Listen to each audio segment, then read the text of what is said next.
Welcome back, Wolfpack. Verlis here with a tier list update for Pokemon Unite. Now, I've got a lot to say at the beginning of this video because a lot has happened in the last week. We had a new Pokemon introduced, so we get to see how Gardevoir changes things up. However, even though we got a game update, we did not get our first major balance patch, so Zeraora and Gengar are still broken, but we can still mix things up with the tier list because some Pokemon have moved up as people discover how to play them, and other Pokemon have moved down as they've been found out to be fraudulent. Now, I know some people are going to be like, well, why'd you make a tier list in the first week if we didn't know where the Pokemon were?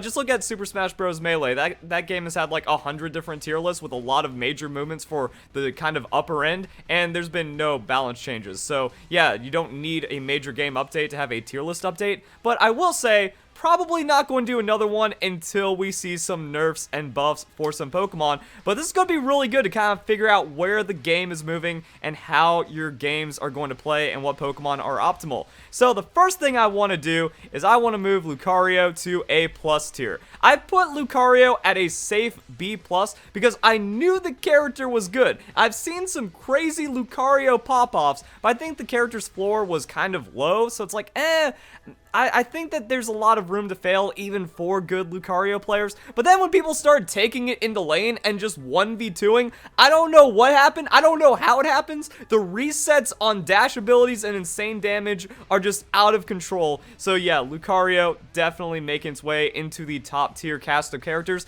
but the only reason I'm not putting it at S tier is because the Unite move is super weak. You can Aura Sphere into an entire team of people, and it doesn't do any meaningful damage. Now, you do get the boost from the Unite move, and you start running around punching people and dashing around and being crazy outside of that, but again, I think there's a lot of other game-changing opportunities and a lot of other crazy Pokemon that are still very, very successful. Now, I know there's going to be some people saying, nah man, Lucario's Unite move is one of the best. I stole Zapdos with it once, or I secured Dreadnought, and then we won the game because of it. That has nothing to do with Lucario's Unite move being good. It's just so little damage that is 100% on the opponents for being awful and allowing that to happen. So I'm not going to give credit for the Pokemon or the skill of the player when it was a misplay that enabled it from the opponents, or like that's the only way that it works is if the other people are playing unforgivably bad. So Lucario, A+ tier. It's laning dominance, and then it's just ability to like catch people out and also disrupt in fights and run around and just be ridiculous is going to put it in A+. You might notice this A+ tier is new from my last tier list. I think it also describes a lot of Pokemon really well, like the Lucario, especially because like with Gengar and Zeraora just existing the way they are, it's like, yeah, A+ would be S otherwise until these Pokemon get nerfed. Also, I'm going to drop down Cramorant into A+. I think it's like S tier potential, definitely one of the best characters in the game, but people are starting to get wise to Cramorant. I'm the #1 Cramorant player in the world. I was a Cramorant player, or Cramorant main back in the beta, so I was figuring out a lot of like really spicy things, a lot of things that people weren't catching on to, so you could just kind of you could be a lot more abusive when people didn't really understand Cramorant. They just saw it as like a low tier weird character with weird moves and stuff, but Hurricane, Surf, 100% the best moveset, the only moveset you should be using if you're trying to take it serious competitive. And now also people are starting to like catch on. It's like, oh, we can't let Cramorant set up the Unite move. That was always true, but now it's like if you see Cramorant wandering around, that becomes a big focus. Like, Cramorant is S tier if ignored, and A+ tier because it needs so much attention to not be ignored, and then it can still also have a huge impact in team fights. You set up your ult on Dreadnought, Zapdos, you really secure the objectives with your team, and it's just really strong. Also, I feel like because of my videos, the secret kind of got out, so you don't get to be as crazy on Cramorant anymore, but also it's getting more people into Cramorant, which is pretty cool, but then people are starting to learn it better, learn it quicker, get more counterplay into it. And another huge problem about Cramorant is right now, the game is 100% focused on Dreadnought and Zapdos. Cinderace, way better at taking Zapdos. Like, Cramorant can't take these objectives on their own. He can provide space with Unite move, can help secure, but if you need that individual agency to be like, my team's stupid, I just need to go and get Dreadnought all by myself. Cramorant can't do that. So that's where like Cinderace and other like melee Pokemon or just auto attack based Pokemon that can like take those objectives, that's where they're just better. So Cramorant, very, very strong character, but doesn't work with like what the meta needs to do as much. Like, it doesn't have that individual agency that you see from Zeraora, Gengar, or Cinderace. However, Ninetales keeping this at, like, everyone else here is staying at S tier. What I'm going to say is Gengar is the best character. Initially, it just felt like Zeraora was the best, but like now, the more people play Gengar, they find out how to like get faster, they get those level ups sooner. They really know that the only thing you need to do is abuse and exploit Sludge Bomb Hex as much as possible. Gengar players are just getting better as time goes on because there's less to do, and like the better those players get, the less counterplay there is, and there's so little counterplay in the base kit, Gengar just gets more and more impressive. People aren't getting any better against Gengar, and I talked about this in one of my recent videos because people are saying like, oh man, just counterplay it, bro. Oh man, just counterplay Zeraora, bro. I mean, I guess we never need to nerf anything ever in a game. Look at League of Legends. Didn't need to nerf Draven's old crit passive. Talon used to blink to you while silencing you. LeBlanc was an assassin with a silence. Launch Ood. Okay, TF with a global slow and AoE stun. Never need to nerf that. 100% counterplayable. Now, anyone that's saying that these characters are, like, not as good as everyone's saying or dropping off, they're just wrong. They're just bad. They're just stupid. They don't know what they're talking about. Those are the bad players on your team ruining your games, and I think when you understand that, it kind of makes everything make a bit more sense. Now, for Cinderace and Ninetales, yeah, they're the same spot. They're still ridiculous. Cinderace players are just getting better. Ninetales players are just getting better. And what I said in my last tier list video, I think still holds true. Like, there's always going to be an S tier. We can't just nerf all the S tier Pokemon because then whatever Pokemon these are countering are going to go into S tier, and then all the other Pokemon that are just below it are going to become S tier. So I really like Cinderace as, like, one of the only 80 carries as, like, a balanced S tier Pokemon. Now, it might be a little ridiculous on the damage. Maybe slow down its attack speed. Just touch down the attack speed a little bit, maybe a little bit of that damage. I don't know the actual numbers or values behind Cinderace, because people are starting to get ridiculous with it, but overall, I think Cinderace is healthy for the game as an S tier, because you can actually counterplay it, unlike Zeraora, unlike Gengar. Like, you can actually get onto it and kill it, because it is frail, but these Pokemon just have too many invulnerability frames, and then too much weirdness outside of that. Ninetales, very incredible control mage or control caster or control special attacker. Like, I don't understand when people are like, oh, this is my first MOBA. I don't know what the term mage means.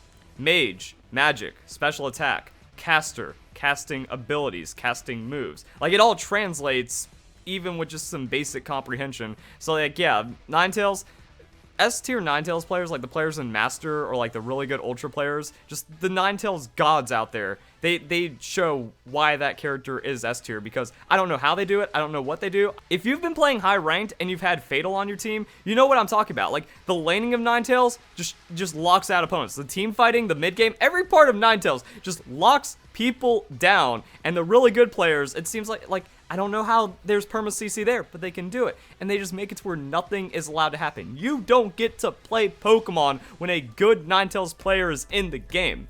So that's where that stands right here. Let's start talking about the lower tier characters, because I think, like, yeah, upper tier, this is changes until we get balance change. Nothing else is going to happen. Everyone else is kind of like good high tier, I think healthy for the game in its current state. Especially because there's like so much mobility, so much craziness, unstoppable Pokemon. So we're getting closer to balance.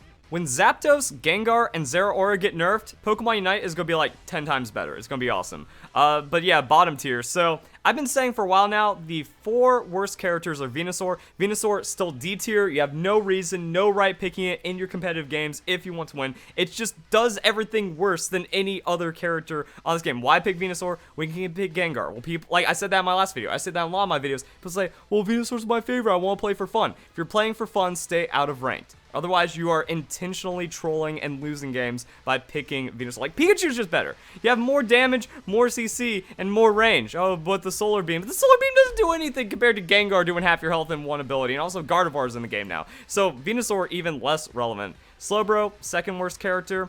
Talonflame, third worst character. Wigglytuff, fourth worst character. So, I guess that's how we do it like this. Talonflame, I put it at B tier because everyone's like, oh, it's S tier in the beta. Oh, it's A tier in the beta.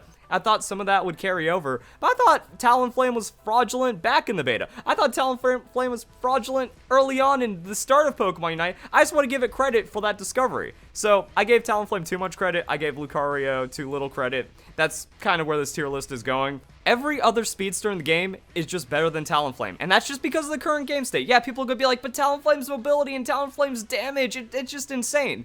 Right now, the only thing that matters in the game is Zapdos, is Dreadnought. Big team fight focus right now. So Talonflame want to be this like high mobility backdooring speedster. It doesn't do anything. Like, cool, Talonflame backdoors 100 points. Well, then you lose Zapdos and they score 400 points. Talonflame just doesn't do it. It also doesn't have as much damage as Gengar or these other Pokemon. That's why when balance changes come in, we're going to see some shifting around. If Zapdos loses priority, Dreadnought loses priority, and there's going to be more scoring like towards that later half of the map on the later half of the game, yeah, then maybe Talonflame can pick it up. But as it stands right now, it's clear's too slow, damage is too slow, team fighting is too slow, objective control is just bad. Like, it doesn't work in the current state of the game. Slowbro just does nothing. Like, Snorlax is the best tank. Also, Crustle, I'm going to move it up, and we'll talk about that in a bit. Crustle's Denial, when it just comes in with the X's and just blocks out, hard stuns, disrupts people. It just does more than Slowbro. And then Crustle's ult just shuts down a team fight, shell smashes insane amounts of damage. Slowbro doesn't get to do anything. The only thing Slowbro is good for is slow beaming Cramorant out of its Unite move. That's it. And until then, it has very weak laning, very weak objective control, pretty weak team fight. Like, yeah, you can catch someone out, but I mean, if you just have like a Zeraora or Gardevoir or Lucario, like, okay, so Slowbro holding down someone for 2 seconds and then not dying in a fight is worth way less than that character just getting gibbed by a Lucario or gibbed by a Garchomp or a Machamp. So it's like, yeah, it has control and it has tankiness, but it poses no real threat in like high-level coordinated play and anything like that. And then low-level play, it doesn't have any carry agency. So Slowbro, still a very bad pick, still troll pick. Wigglytuff, I want to believe there was potential for Wigglytuff in that B tier, but I mean, like, the damage fall off on double slap is just way too hard. It makes no sense. Like, the early game of Wigglytuff, really strong. That rollout, I think there's a lot of high skill cap shenanigans there. But I think as we get more into it, Wigglytuff will be gravitating to just, like, supporting on Sing and Starlight Recital and stuff. But I mean, it's not, like, Starlight Recital is cool, but there's just better supportive things that happen inside the game.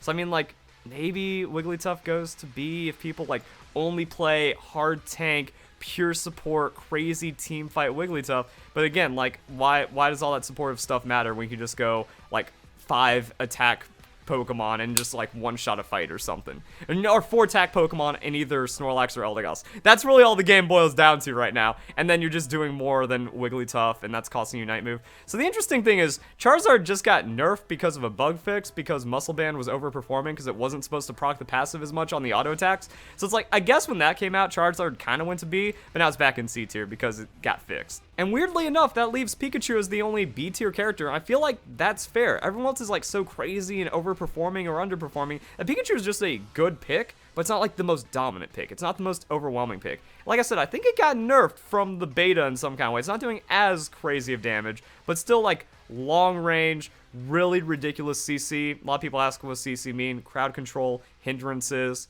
stuns, you know, the disruptions, all that weird stuff. So yeah, it's like Pikachu just does it. However, again, like, Pikachu can do all that work, and then Cinderace just kind of, like, rolls up, becomes invulnerable, dodges a thing, and then 3-shots it with kicks. Or Lucario gets behind Pikachu and just nukes it, and then, like, all these other things. Gengar 2-shots it on Hex Sludge Bomb. So, I mean, like, yeah, Pikachu can be safe, but there's so much mobility and so much damage. Pikachu has a hard time being safe.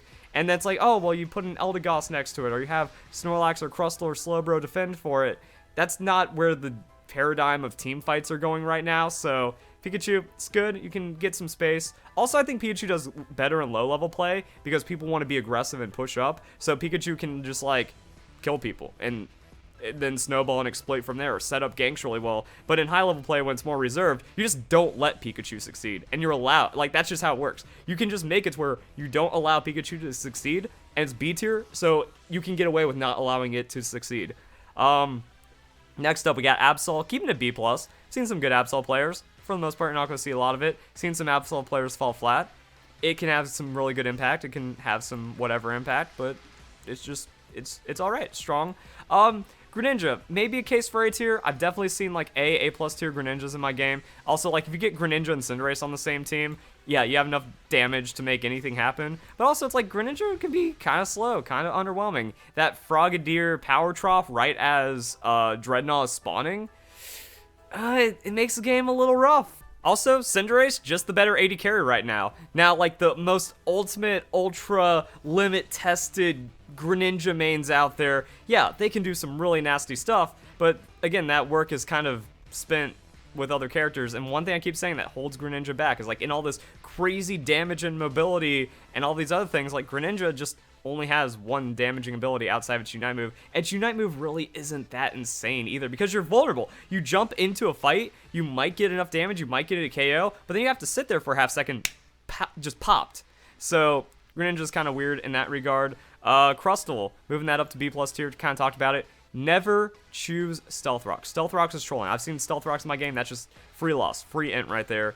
Same thing for the Rock Wall. Rock Wall doesn't matter. You don't need it, especially in high level play. Like everyone's going to dash or flash out of it the second it looks like it's going to get set up. So you're not going to get the X-Scissor combo into that. The best way of playing Crustle is you Shell Smash, you run behind them, and then you X-Scissor them into your team. That is way more efficient than a Rock Wall. That is way more guaranteed. Well, not truly guaranteed. That is way more likely to happen than a Rock Wall actually setting up some kind of cool wombo combo. And then there's also the chance that like lag or that you scuff the wall and you push them away or you move around. Like I've seen a lot of disruptive things. Like you can troll your teammates accidentally even though you're honestly trying your best with the Rock Wall. With Shell Smash X-Scissor, you can't screw it up. You just cannot. And then the disruption power, you can lock someone out from like trying to use their Unite move, trying to use their mobility, and then they're just dead because Gengar gets a Sludge Bomb or Zeraora jumps in or Cinderace kicks them twice. So that's where we're at. Eldegoss, B+.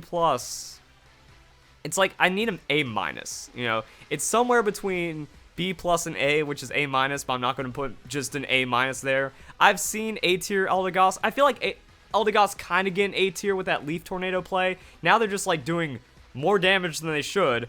Apparently you don't need the Pollen Puff for like crazy supportive capabilities. And then Eldegoss players like that really know how to get away with it. The jungle Eldegoss players, the coordinated Eldegoss players, like yeah, they can do some crazy stuff. But I also just see like Eldegoss can fall flat. Even good Eldegoss players, if they get behind for one reason or another, like it's hard to come back with this character. It's hard to really hold the game together, especially like if you just have like two other Buddy Berry Pokemon, even like your Carries or a Mr. Mime or a Snorlax or a Crustle, then you're kind of offsetting a lot of what Eldegoss can and wants to do. Also, Leaf Tornado isn't always the best move to pick. Like maybe two Pollen Puffs in a fight, like extra little bit of sustain, like one Pollen Puff making someone survive just enough into the next Pollen Puff, into the next ability rotation. That could have been what makes the difference. But also another reason why I feel that Eldegoss is kind of like alright is with all the hyperscaling in the game. Like yeah, if Eldegoss is on the team that's ahead, there's no comeback, or like there's much less comeback potential because now you're making the Lucario more unkillable. You're providing safety for the Cinderace and all of these other weird things. But also, if Eldegoss is on the team that's behind or has to go up against all this stuff, it just doesn't get to succeed. It doesn't have enough shenanigans. It doesn't have the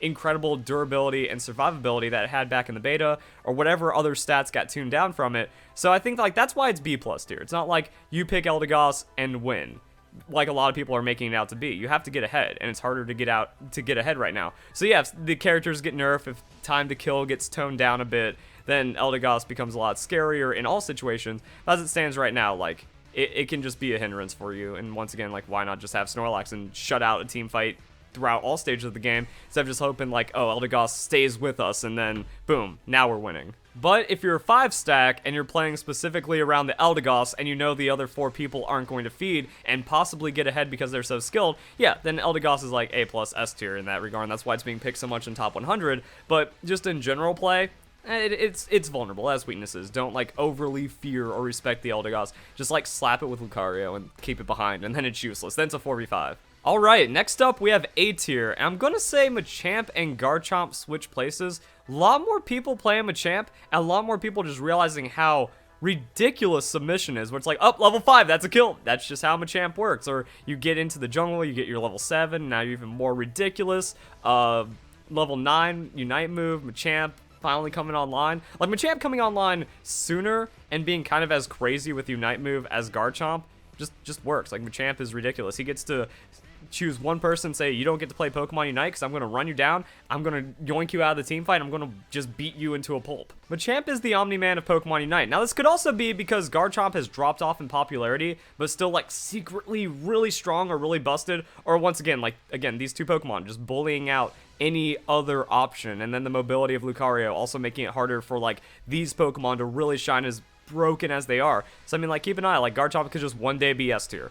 and that'll be something when everyone picks it up and everyone learns how, like, get Garchomp to that state where it needs to be, really understand the power spikes and power troughs. Yeah, like, the mastery on Garchomp, I think, could really kick the Pokemon into overdrive. Keep an eye out, sleeper scary. Machamp, easier to pick up, easier to play, easier to slap with, and then everything else just, like, really overtuned and really scary, but there's going to be some mastery changes that I think will shake up the tier list, as well as, like, balance changes, and then everything goes wild. Wow, this video is actually going on a lot longer than I thought because, again, there's a lot that's happened in the last week, and the game is evolving and developing and getting more complex, which is really cool. It's not like I'm like, the Pokemon bad now, the Pokemon good, and then this is this, and then that's that, and then we're video over. No, like, everything still has a lot of nuance to go around. It's kind of like a new tier list again.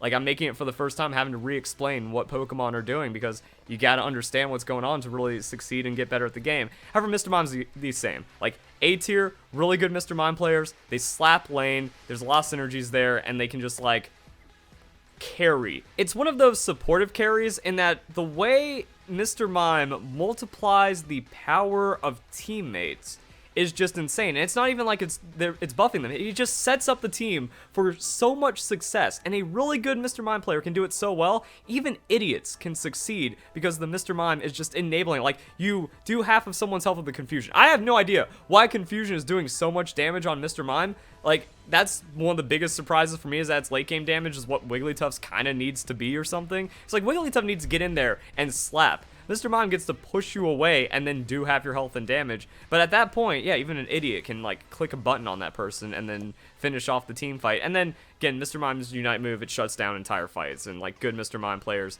they're strong at all stages of the game, and it's absurd. So, like, I say this, Mr. Mime, just base A tier, but, like, Mr. Mime mains that really know what they're doing, easy S tier. And after that, I'm gonna have to put Snorlax into A+ tier. Like, the more people that pick up Snorlax, the more people just realize it is the best defender in the game, and it can change games because, again, objective control is too strong right now. You can wall people off Zapdos while your Cinderace and Gengar take it in 3 seconds. You can also just kind of have the most insane early game that I showed a double leash strat where it's like, oh yeah, you just stun in between the A-palm, you do your auto attacks, which are AoE, and then, like, you insta-clear, which means you're set up for the Corphish or the Audino in the center, and you insta-clear that because your early game damage is insane. I'm not even talking about Flail. If you go Flail, you're trolling. That is a free loss. So yeah, that'll, like, make, like, if you go Flail, that's D tier. Flail, Yawn, D tier Snorlax. If you go Block, Heavy Slam, A+ tier. Kind of hard to screw up. I've also seen, like, people be bad with it, but, like, really good Snorlax players just using the best tank in the game with all these other crazy and weird things going on. Like, you jump onto the Cinderace and then you push him and you just keep him stun locked. That's enough to kill him.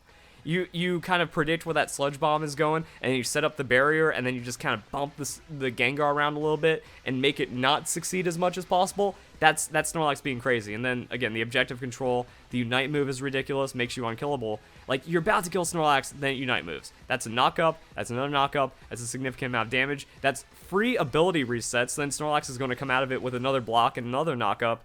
You just can't do anything against good Snorlax players, and then if the team is just halfway competent with some good attacking Pokemon, there's nothing you can do. So yeah, Snorlax, if you're picking Slowbro instead of Snorlax, you're trolling, you're intentionally losing games. I have no idea why people choose to do that, but they do. And then, like, yeah, just it's crazy that they could just put the shield and then the damage mitigation and that Unite move with the dash knock-up on Snorlax, but hey, really fun character, really strong character, and that leaves us with Gardevoir. Gonna put the safe A tier. Again, there's a lot of, like, ridiculousness and carries, but you get future sight resets, you're strong. You use the Psyshock to snipe an objective, that's really good. I find it really hard to use the Unite move. I struggle with that personally, could just be a personal thing, but I've also seen, like, the right Gardevoir with the right just read on everything. Like, all Gardevoir has to do is save Unite move to get that perfect setup on the Zapdos fight, and then it's just an AoE hindrance. Like, you locked it, like, 2 characters in that, and the fight's won, and then that Zapdos and that's game. Or again, very long range, very crazy sniping, and the Moonblast. Getting stunned from off screen, if that connects, like, you're just screwed one way or another. Another Pokemon's diving in on you, you're now chain CC'd, or then Gardevoir is going to get, like, cooldowns and ability lands on you, and then you're just going to get, like, blasted out. So yeah, like Gardevoir, Gardevoir's very squishy though. Also very weak early game. However, in higher level play, people aren't just like fighting level 3, level 4 and trying to get advantages. Gardevoir's going to play back. It's going to scale. Team gets Dreadnought for it, and then now it hits its power spike. It's going to just start nuking people from orbit, and that's it. Now, one thing I think that's keeping Gardevoir in check is that it is impossible to land all of your abilities perfectly. Even as more people like get better on Gardevoir, even as people get mastery and tons of time on Gardevoir, just like the way Psyshock works, you can see where Gardevoir is placing, you can see where Gardevoir is moving and setting it up, and then you can just run behind it and then blow it up because it's so frail. But also, again, the Moonblast kind of like keeps that space and can set up other things for the team. And I think that's also counterplay. Like, Gengar doesn't have counterplay because he's untargetable and then just gets to jump and stick to you for so much damage that you can't even respond to it. Gardevoir, it will miss abilities. Like, it's hard to miss on Zapdos and Dreadnought, sure. So, like, the objective securing is really strong. And then if someone CC'd, yeah, it's just going to nuke you out. But there are going to be ways where it's like, oh, Gardevoir is just not going to always be the best character in the game. Cinderace is an auto attacker. That thing's just going to sit there and tag onto you. Lucario's dashing onto you. Ninetales just has like a lot of AoE CC and then safety behind the Aurora Veil. So I think it just kind of like shows the differences here. Yeah, Gardevoir, strong attacker, safe A tier. We're going to see where it floats around, but I think this is going to be good. It's a great mage, just strong casting damage and then a little bit of CC and other things going on with it. So if you guys enjoyed the video, that is the current state of Pokemon Unite. Waiting for those balance changes, waiting to see how things mix up. Blastoise probably coming in soon as well, and then things get really cool. And then, that's where the game really starts to develop. So guys, enjoy the video. Hope you all have a nice day. Thank you very much for watching.